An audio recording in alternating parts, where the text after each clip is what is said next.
আমরা একটু কলকাতায় যেতে চাই এই অর্থে যে আমরা যতটুকু জানতে পেরেছি বাংলাদেশের সর্বশেষ প্রধানমন্ত্রী শেখ হাসিনা পদত্যাগের পর দেশ ছেড়েছেন এবং ভারতে যাওয়ার চেষ্টা করেছেন, ভারতের আগরতলায় তার পরবর্তী গন্তব্য এবং সেখানে অবস্থান করা সম্পর্কে বিস্তারিত জানবো। আমাদের সঙ্গে যুক্ত হচ্ছেন সহকর্মী সুকান্ত চট্টোপাধ্যায়। যাচ্ছি তার কাছে। সুকান্ত, জানাবেন শেখ হাসিনা এখন আছেন কোথায়, পরবর্তী গন্তব্যই বা কি? যেমন আনন্দবাজার যেমনটি বলছে যে ভারত থেকে লন্ডন যেতে পারেন, আপনাদের কাছে আসলে কি পরামর্শ বা কি তথ্য রয়েছে পরবর্তী গন্তব্য নিয়ে একটু জানাবেন। দেখুন, ভারতের যে জাতীয় নিরাপত্তা পরিষদ তাদের সূত্রে আমরা যেটা জানতে পেরেছি যে অর্থাৎ দুপুরের কিছু পরেই কিন্তু সাবেক প্রধানমন্ত্রী বাংলাদেশের শেখ হাসিনা তিনি আগরতলায় সেনাবাহিনীর যে হেলিকপ্টার তাতে অবতরণ করেন এবং সেখান থেকে বিশেষ বিমানে ভারতের সেনাবাহিনী নিরাপত্তায়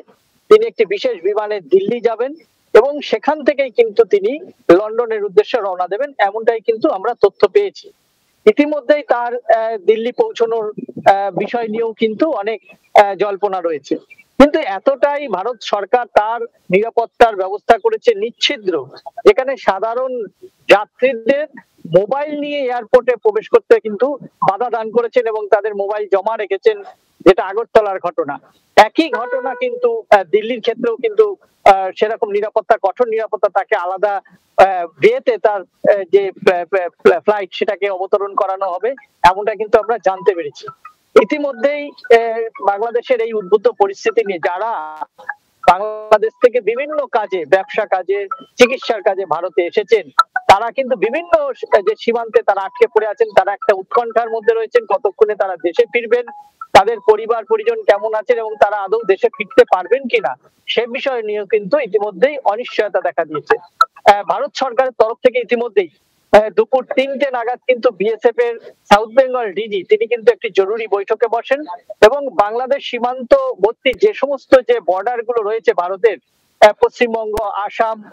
ত্রিপুরা জুড়ে সমস্ত সীমান্তে কিন্তু বর্ডার যে আউটপোস্ট রয়েছে সেখানে লাল সতর্কতা জারি করা হয়েছে। ইতিমধ্যে কিন্তু এই সরকার পতন এবং শেখ হাসিনার দেশ ছাড়ার ঘটনায় নিউ মার্কেটে যারা, কলকাতা নিউ মার্কেট যেখানে বাংলাদেশের নাগরিকরা পর্যটন বা চিকিৎসার জন্য আসেন, সেখানে কিন্তু তাদের মধ্যে মিশ্র প্রতিক্রিয়া পাওয়া গিয়েছে। আমরা তাদের বক্তব্য শুনতে পেরেছি যে কেউ কেউ অনেক সময় তারা কিন্তু এই